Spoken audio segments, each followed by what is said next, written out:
Those are the ones? These are the current ones. These are the current Those are the apps. ones you needed. Yep. Fabulous. I wonder if we should, let's just hold off. Okay. If you say Because so. here's why. Because Yep, you're good. so. I caught it with the eye. Got it. I know. But yeah, I never saw those PowerPoints and stuff. So Jackson has the website. Oh. Because we kind of got more slash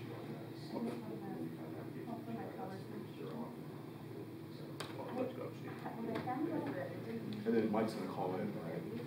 I think he's gonna Zoom in. No, I think he's gonna call in.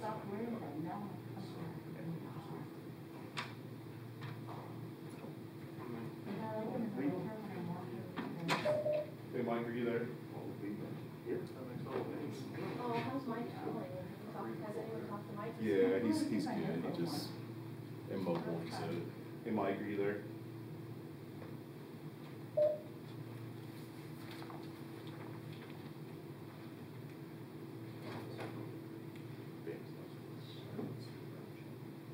Your water bottle text me Your water bottle text me I mean, I have your water bottle. It's so convenient. If I still had the energy, I'd buy a few thousand of those and sell them because they're in your pocket. They're like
copy?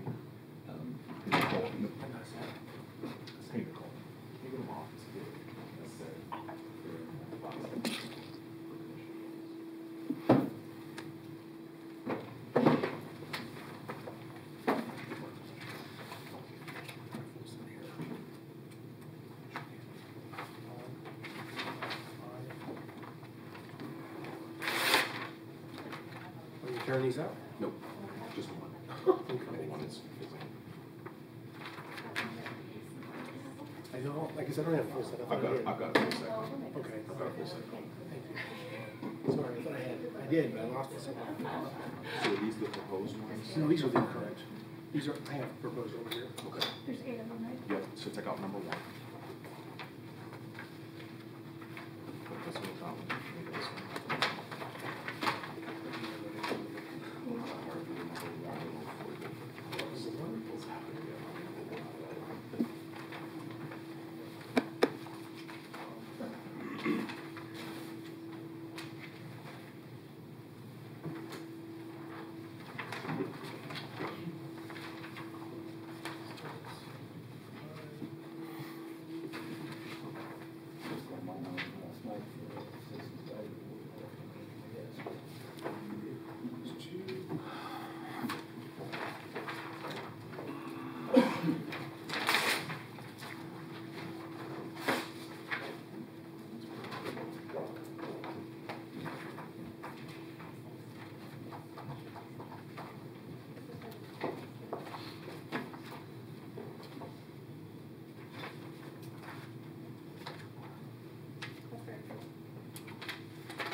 Morning, everybody. Welcome to the staff meeting for today, October 5th. We're in a new month. Okay, with that, I'll hand it over to Tom Stoltz. Thank you, Chairman. Good morning, Commissioners. We have one item that we're going to talk about today, but it's a fairly hefty item. We're going to begin the discussion of redistricting of the commission districts. And let me just, Mike's going to talk and kind of lay out parameters of what we hope to do today, and then Jack will take the podium and get into some detail. But I want to make sure that all commissioners, what we've given you to date, you should have 8 11 by 17 colored maps of options, potential options that Jack has and his team have drafted. You should have 1 map, 11 by 17 colored map of the current commission districts as they stand today. And they should have a 3 by 3 foot map of the incumbent districts as they stand today. So that you should have all of that already. If you don't, we'll get it to you. I don't think we have the 11 by 17 of the current. Correct, We do not. Coming at you right now, sir. Okay.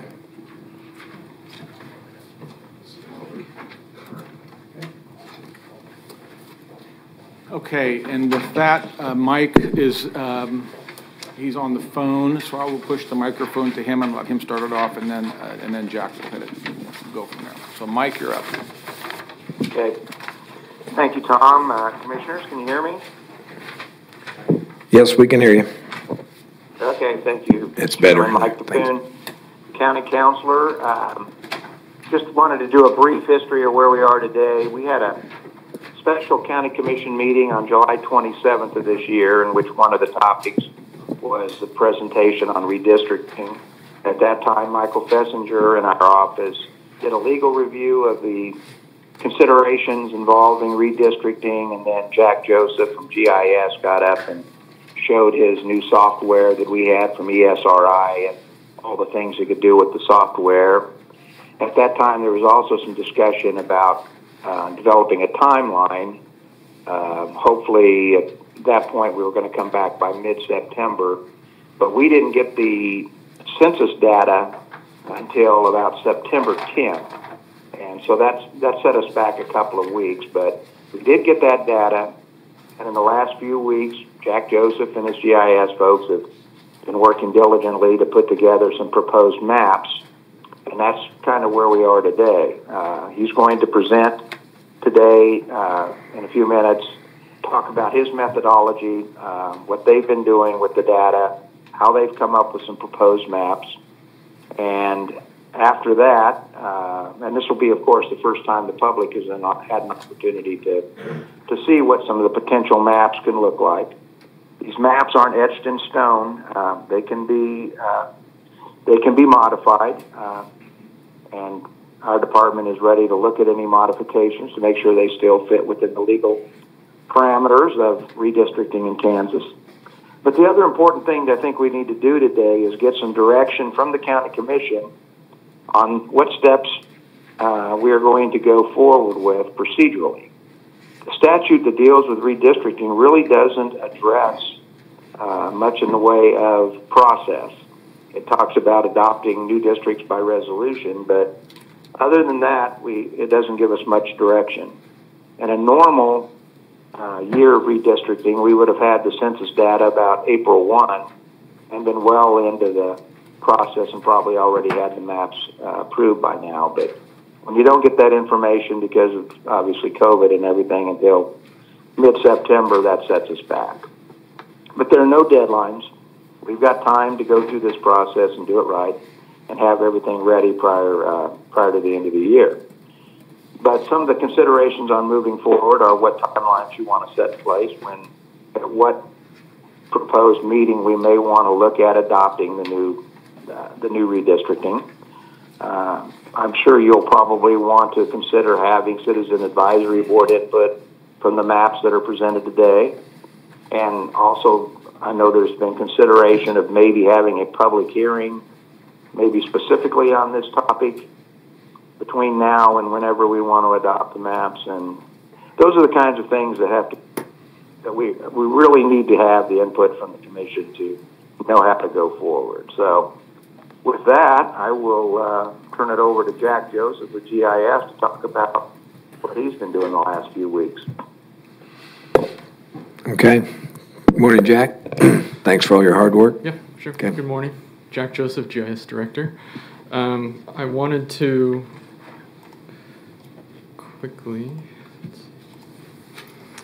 provide an update, redistricting update from our side, provide you with a short background and a little bit of context before we jump right into the plans themselves. Just a quick census overview. The 2010 census had Sedgwick County population at 498,365.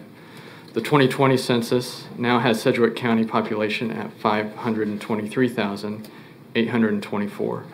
This is an increase of approximately 25,000 people with a growth of 5.1% across the county. If we apply the 2020 census population data to each district as they stand today, and then kind of look back at what the districts looked like when they were adopted in 2010, 2011. Over there in that third row, you can see the population change for District 1 was almost 6,000 people. District 2, about 1,300. District 3, 4,400. District 4 saw the largest growth at a little over 8,000 population change, and District 5 was right at 5,300. And then the percent change, and since we're kind of hovering around the 100,000 mark, the population percent change is pretty similar to the raw numbers. But again, District 4 had the highest percent change from 2010 to 2020 at 8.24%. So if we dig in a little bit deeper to the current districts based on the 2010 data, the target value for population per district in 2010, 2011, when this was last done, was 99,673 per district. The actual adopted population based on the district boundaries are there in the second column. And the difference from that target, you can see at District 1 is 67 people. District 2 is about 1,200. District 3 was short about 48 people. District 4 was short about 1,300. District 5 was really close at 123. So that percent deviation, you can see at District 1 was very close. District 4 was negative 1.3% deviation, and District 5 is, again, very close at 0.12%. And again, if we applied the 2020 census data to the existing district boundaries, the new target that we were shooting for was 104,765 people per district. The actual population per district as it stands now is there in the second column. And the difference with the new population is there in the third column. So District 1 has a difference from the target of 104,000. Difference is 802. District 2 is quite a bit short at almost 5,000 less. District 3 is a little over 500 less. District 4 is over the target value at 4,500, and District 5 is very close. It grew at about the same rate as the rest of the county, so the deviation is only 143. So our initial goal was to move the population so that it is equal between the 5 districts, hit that target of 104 within 1% population deviation or less. So before moving any sort of boundaries, we can see that District 2 and District 4 are above the threshold or below the threshold of what we were shooting for. We really took two different approaches creating these scenarios, both very similar. Approach number 1, the goal still was the below 1% deviation per district, but to get to that point with the smallest amount of boundary changes as we could. So the drawback that we saw taking that approach was the population deviation was closer to 1% rather than getting all the way down to 0. Approach number 2 was still the below 1% population deviation, but with the attempt of getting as close to 0 as we could, regardless of the boundary changes that occurred. So as we went through, we kind of saw the drawback there was you'd have a larger boundary shift countywide to get really down to 0. So again, as we went through and redrew some of these boundaries, we were careful not to cross precinct boundaries, and so we applied population to each precinct. Some precincts, as you know, are 100 people or maybe even less, and some are 5,000 or 6,000 people. So we had to take that into consideration when moving these. If just looking at a simple map and say, well, let's just draw that line across there, it may not work because of the population in the precincts, and that would just throw it off. And it was also a little bit of a domino effect, so if we moved one precinct, had to move another, and so forth and so forth. So, and I do want to say that as we went through this, we were only looking at population. That was the only demographic that we really reviewed. We did not look at any other demographics that come along with the census data, male and female, party affiliation, any sort of registered voter information. None of that was reviewed during this process. I won't stay too long on this particular slide, but I did want to show that each plan did fall below the 1% population deviation, as was our goal. Plan number 4 in particular, the highest deviation that we ended up with was 0.77%. And I believe in plan number 1, which was modified, you should have the new map in front of you, the lowest deviation that we got was 0.05. Or actually, I don't know if this is quite updated. there for 00, but we'll provide these updated statistics to you. So at this point, I wanted to open our redistricting dashboard, which will allow us to kind of view the districts, the proposed districts, and dig into those a little deeper.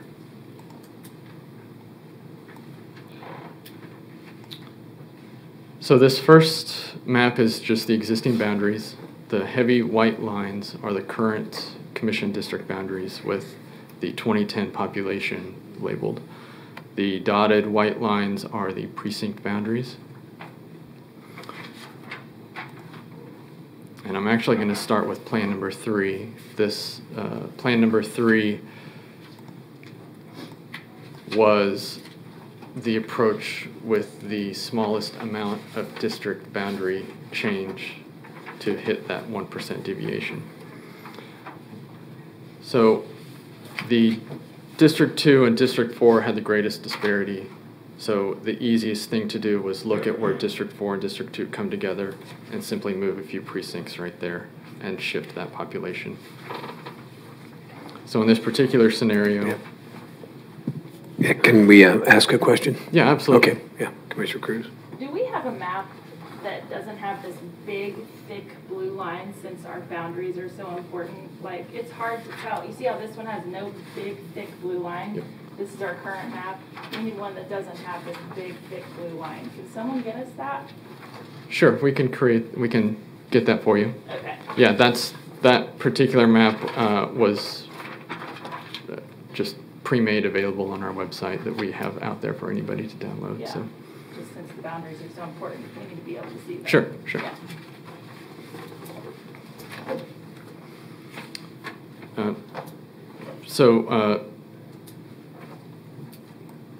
With plan number 3, we simply moved 3 precincts, 624, 606, and 607. And just moving those 3 precincts got us to within the 1% deviation across all districts.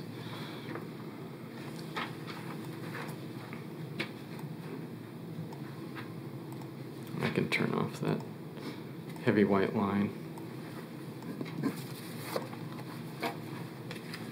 And then kind of on the opposite end of the spectrum, I'll jump down to plan number 5. This is quite a bit different. This is one where we moved the boundaries quite a bit, but still got below the 1% and very close to that 0% deviation between all 5 districts. And really, between plan number 3 and plan number 5, all the other plans are kind of everywhere in between. And I believe that it was plan number 6 that had, I'm going to pull up my, it was plan number 6 that had the greatest equality between each district at 0.03%, 0.1%, 0.07%, and 0.02%.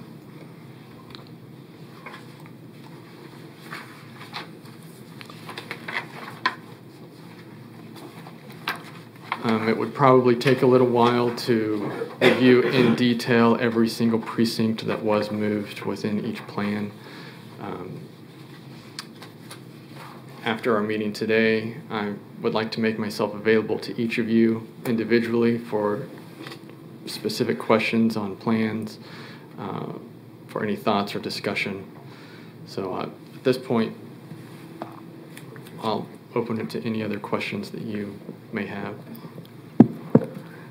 Okay, Commissioner Dennis. Thank you, Mr. Chairman.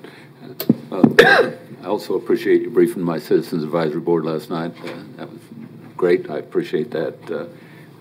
One of the concerns I've had, and I've expressed it a couple times, is we have to move by precinct.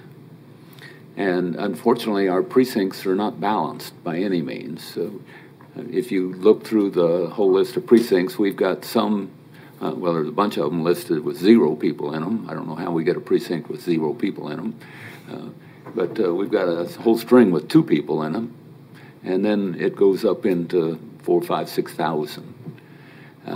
And so it makes this process a whole lot harder because when you try and we have to keep precincts equal, or the number of people, we have to move whole precincts.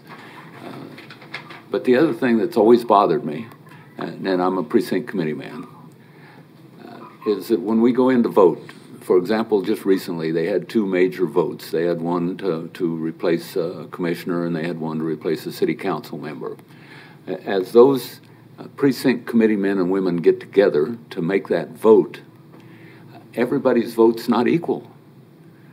So if I'm in a precinct like the one I'm in, has got 5,000 or so people in it, I have 1 vote, but I'll be sitting there with another person sitting beside me that has 1 vote, but they're representing 3 or 4 people. And that's not democracy. I mean, we're totally unequal in the power of our precincts. And so it has twofold. It has an impact on redrawing these lines, and it has an impact on any time that a precinct committee man and woman is called upon to replace an elected someplace. And so from what I've been told, the election commissioner is the one that's in charge of that, or are you? Who does that? Commissioner, the election commissioner is here today, and I didn't know if Mike wanted a shot at that. Mike, are you hearing the question okay? Yes, I'm hearing Commissioner Dennis's question. It's my understanding that the precincts are under the control of the election commissioner. I'm sure that Angela might be able to address that.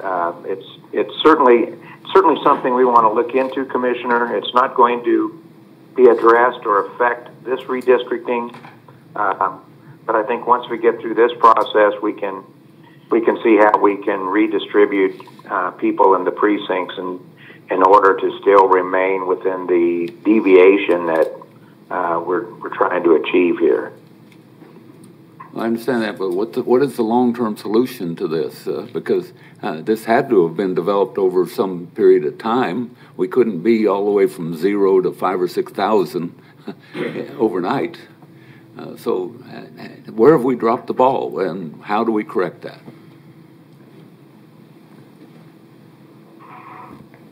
Good morning, Commissioners. Angela Cadillo, your election commissioner. So there are a lot of legislative things that go into drawing precincts. It is correct that the election commissioner does draw those precinct lines. Those will expand and contract in population as people move in and out, as developments, new development and new construction is done. And so we'll look at those precincts. We actually will get a shot at that after legislative redistricting. And at that time, we'll consult with the county councilor and the Secretary of State's office and make those lines and adjustments. I understand they'll expand and contract as people move in and out, but from 0 people to 5,000 or 6,000 is a lot of expanding and contracting. I mean, we couldn't have gotten this way overnight. How did we get to this point? You will have some precincts that have fewer people because of the way that precincts are required to be drawn. So they must be contiguous, they must be compact, they must have boundaries that are visible, features that coincide with census blocks, and contained entirely within city, township, or county districts. You'll have some that have 0 because we must have those boundaries, but nobody lives there. Is that helpful? So can we count on you taking care of this after the redistricting? After legislative redistricting, we're definitely going to look at it. We'll have a time limit of which we have to put those into place. And I will be in consultation with the county councilor and the Secretary of State's office. Okay. Well, that's my biggest question because it has an impact directly to what we're talking about today. I hear you. All right. Thank you, Mr. Chairman. Okay. Commissioner Cruz? Thank you. So if these maps are drawn on precinct populations, how can we do any of this without that being done first? When do you plan to address the precincts? Like, what is the timeline for that? Because that... We are not allowed to make changes until after legislative redistricting has occurred. And when is that? Whenever they finish. So they may start in January, and then after they approve their maps, at that point, we can start drawing those. Am I missing something? Because we are doing this based on precincts, population. Am I missing something? No, I don't think so. What I'm hearing the commissioner say is that she has to wait till after the legislative redistricting, which will be first of the year. But what Jack has done so far is based on population, but he can't break up a precinct. So Mike Fessinger's at the podium. We'll let him talk. The only thing that, excuse me, Mike Fessinger, Assistant County Counselor. The only thing I would mention is that you're able to draw legal and appropriate commission districts based on the precincts as they are now, or you can draw legal, correct commission districts based on the precincts as they may be later. So while this has changed the method for drawing the boundaries, it doesn't mean that we still can't redistrict now. You're able to if you wish. So is it also true that we don't have to wait every 10 years to do this? So if we draw these boundaries and then because of precinct change, we can redraw the boundaries. Is that true? That's true. Okay. And just to confirm with Jack, the numbers in the precinct boxes today represent population today. They are not historical populations. Right. Okay. Yeah, the population that we've applied to each precinct is based on the census block data, which is the smallest boundary of population provided by the census. Okay. That's my question. Okay. Thanks. Commissioner Howell. Well, thank you, Chairman. Just, I think it's an interesting conversation, but I'd like to just, I guess, make an observation. You know, at the state level, when the state treasurer was elected to Congress, he was a Republican, and he was appointed a replacement by our governor, and selected a Democrat, which was the way the law works at that level. And when Ron Estes was elected to Congress from state treasurer, might be getting my numbers here wrong. Sorry, when was it? What was a special election for Ron Estes? What was that? That was for Congress, right? Yeah.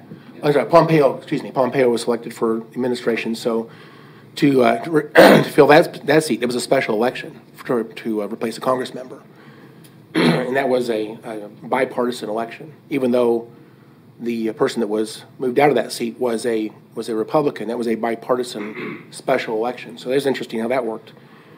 And then at the city council just across the street, when there was an open position over there, the city council was able to pick their replacement person at that seat. So there's numerous other ways of doing this. I think the precinct selection process is, if I was going to summarize what that is, it's the ruling party that has that chair. That party actually gets their people, their partisan precinct men and women come together and make that replacement. So it's a party replacement, if you think of it that way. I understand the point that's being made. Is one, we talk about one person, one vote, theory. This kind of seems to go against that. But the way I see it differently is that this is a party making a replacement, not the people themselves. Now, I do think it's interesting discussion. If you don't like the way that's done, I think the only really reasonable way to do this differently would be to do a special election every time. That would be very democratic and would always get the will of the people in each and every case. And so, but that would take legislation. In order to change the way the precincts are, number of people in each precinct would be incredibly difficult, and it would take a very, very long time. I think in the middle of redistricting is probably. We probably don't really have a chance to do that right now. If we wanted to really go down that path, it would take years, I would think, to get that worked out, because that would be extremely complex. But I do think the idea of a special election would be something we could talk about, whether it be, we did a special election for Congress, but we didn't do that for the state treasurer, which I think was very interesting. I think that actually is on someone's legislative platform. I believe that will be discussed at some point going forward. But why is it that in some cases the other members of the board get to make their selection? In some cases it's precinct people. If you want to go back to a democratic process, I think special election is the only one that actually does that, regardless of precinct size. Just a thought. Thanks. Okay. Any other comments, discussion? Yeah, Commissioner Lopez. I just have a question. So if we redistrict now and then the precincts are drawn after, and one of our rules is we can't cut up a precinct if that precincts are changed and then now we have precincts that are split, do we then have to go in and change how we redistrict? Or is it allowed to be split for 10 years because the circumstances are different? I mean, what does that look like? Mike Fessinger, Assistant County Counselor. Angela's in the room, and she can correct me if I'm wrong, but my understanding is when they engage in their changes to their precincts, they will not allow their precincts to be split by our boundaries. So they'll react to what we've done as well. But again, if Angela has anything to add, I'd, of course.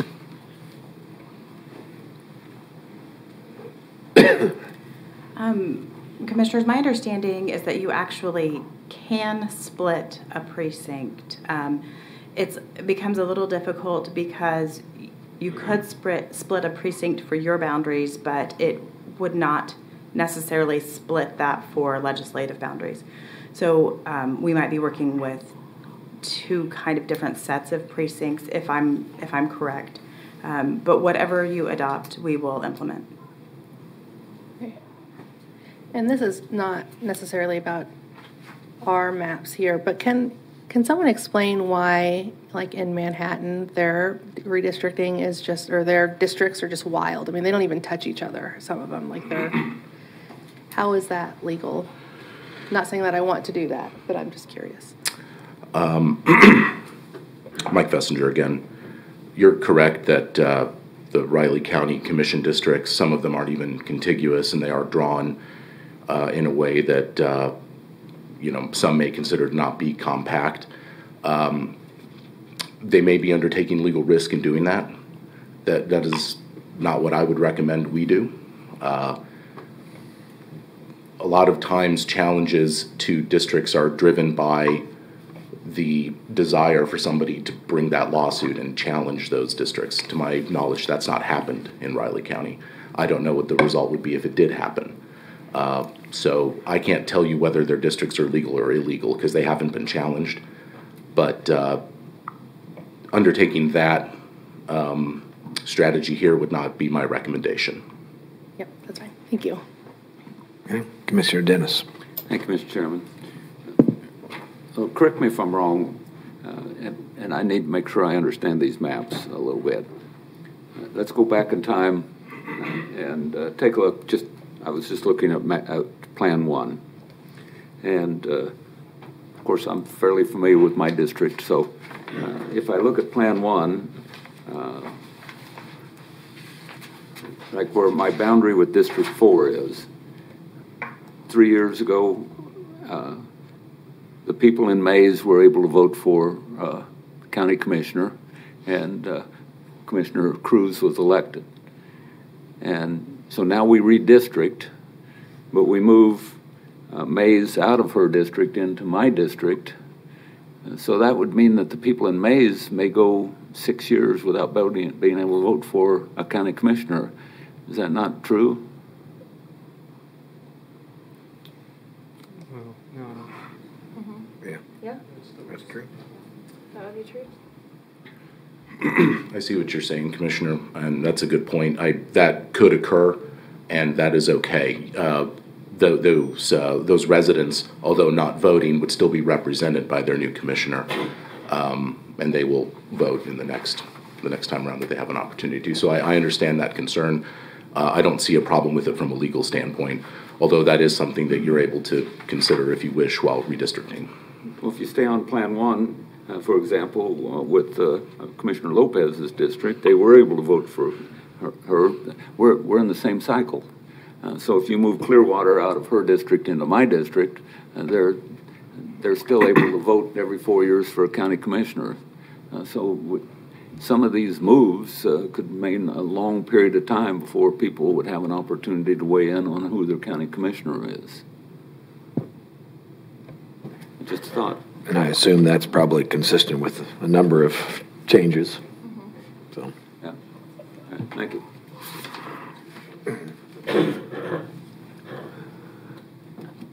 Okay, yes, Commissioner Cruz. So as far as process goes, what is the appropriate amount of communication that commissioners have with Jack?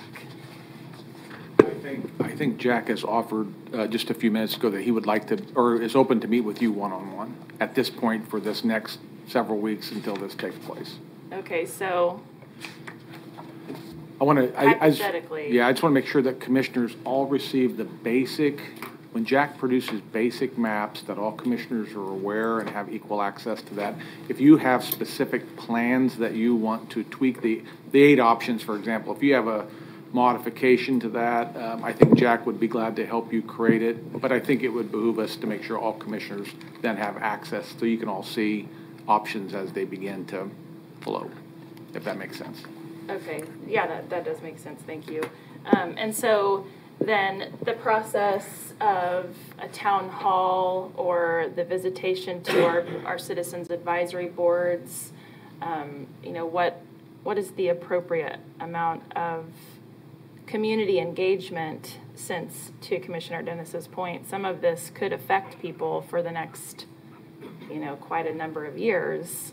I think that's important to make the public aware that if boundaries do change, they could be waiting another 6 years to. Well, I mean, the amount of community engagement is up to commissioners. Staff will be here to serve however you want us to. If you want to have town halls, if you want us at district advisory board meetings, if you want ad hoc meetings, the amount of communication is up to each of you, and we will be available to come whatever meeting you need us to be at.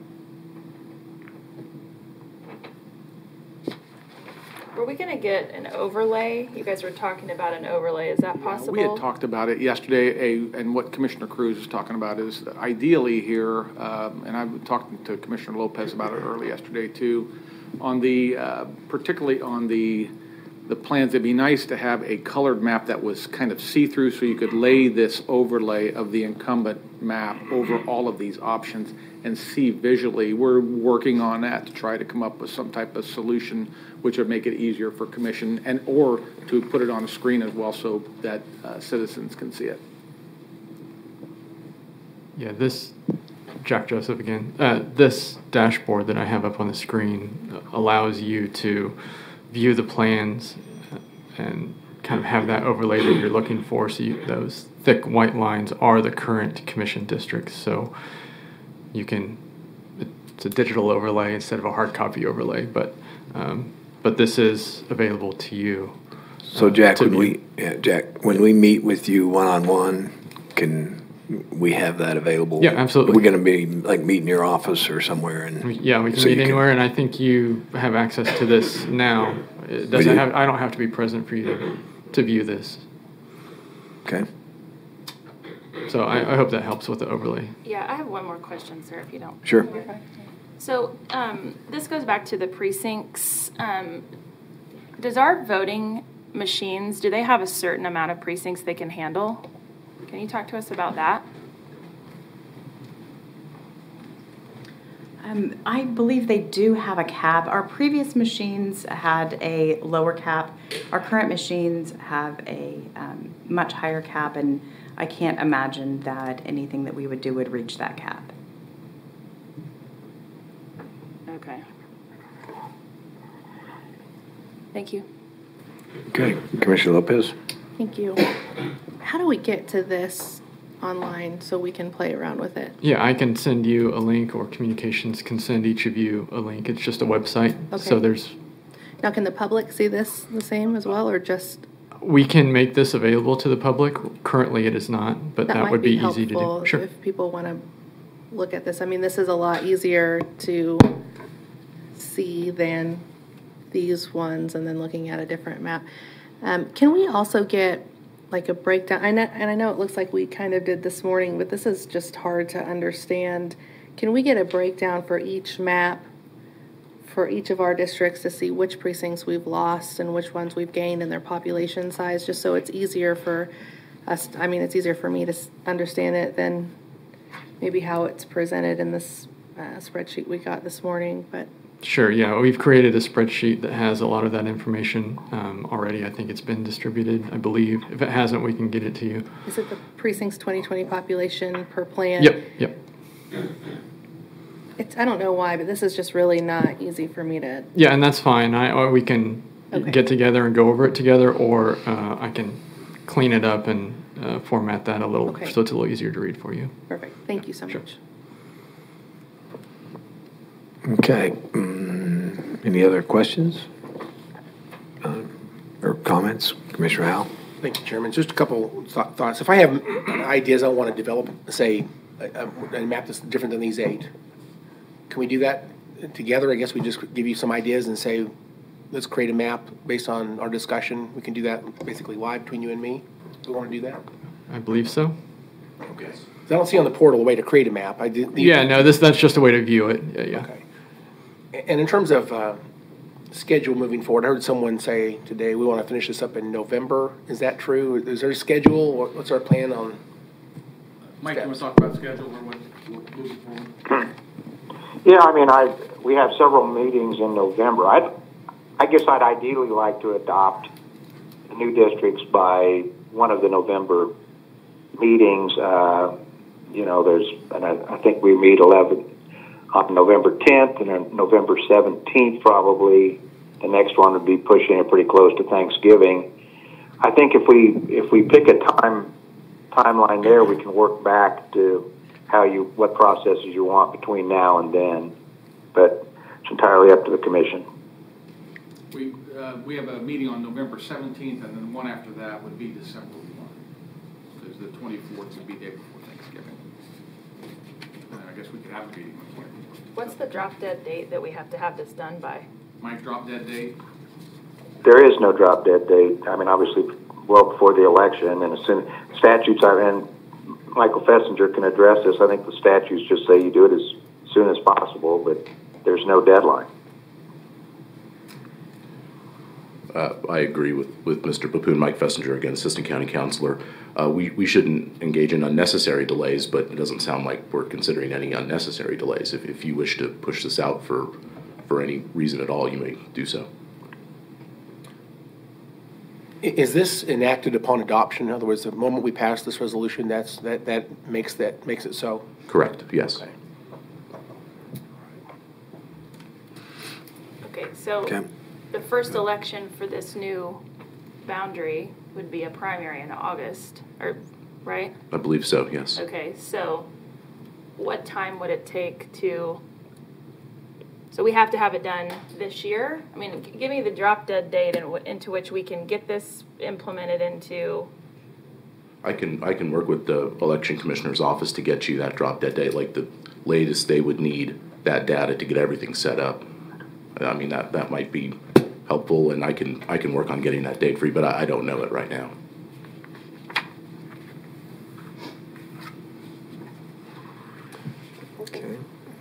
I have one other question. Sure. This might be for Jack. Based on the census data, we're talking about population today, but my CAB board met on this a couple days ago. One of the questions that they had, obviously the population is obviously the biggest driver of redistricting, but they were interested in socioeconomic status issues, other things in the census, things like wage income, family status, you name all the different various things that are captured in a census. If you want to do overlays of any other census data onto these maps, is there a way to look at that data and other things besides just population? So there is a way to add that information. My approach was not to review and take that into consideration. Okay. From my side, it was purely population. And I see pros and cons, and they're the ones that raised the question, but I do think, I mean, there's a lot of differences. Depends on where you live in Sedgwick County. There's very rural areas. There's very urban areas. There's a lot of things you could look at to say, life in Sedgwick County is vastly different for different people. It depends on where you live in the county, and there's a lot of other factors that probably play into this. And so, to me, it's interesting they did raise the issue. So I guess I don't know how to address that. If they were interested in that, I guess is there a way to develop some of those ideas on these 8 plans or other plans that come up? If they can say they wanted to talk about Yeah, income, we for could example. add that information to this dashboard, make that dashboard public for folks to see, and add some of that information in there. I will say that the census is still releasing data. All the data has not been released yet. Most of the major stuff has. So there could be some demographics that folks wish to see that just hasn't been released yet. Okay, all right, thank you. Okay, there's more. Yep. So we didn't take into consideration contiguous neighborhoods? I thought that was part of the requirements. Well, kind of based on the precincts, but.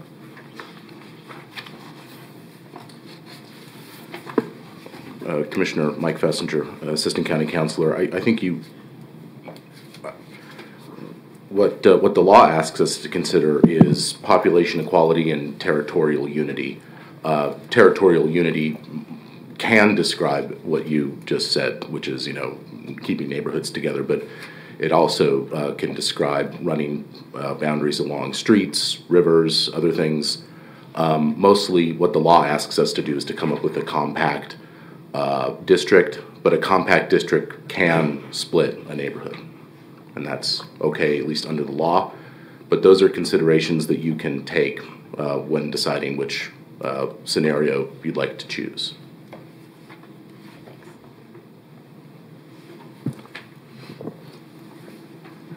Okay.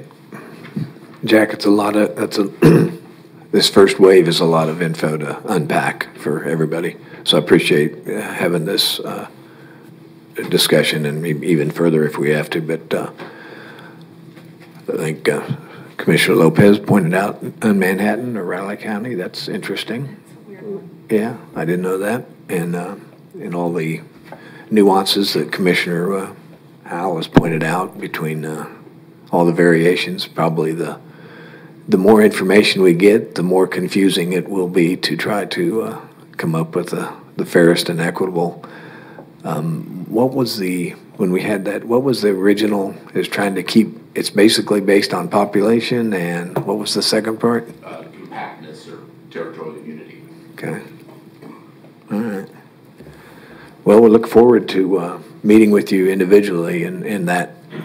Thanks for allowing us to have that overlay. That's very important. And you said 8 maps originally. I thought, what was the purpose behind 8 maps? But that's what we got, was 8 maps. So it's arbitrarily could have been 6, could have been 10. So I know, right?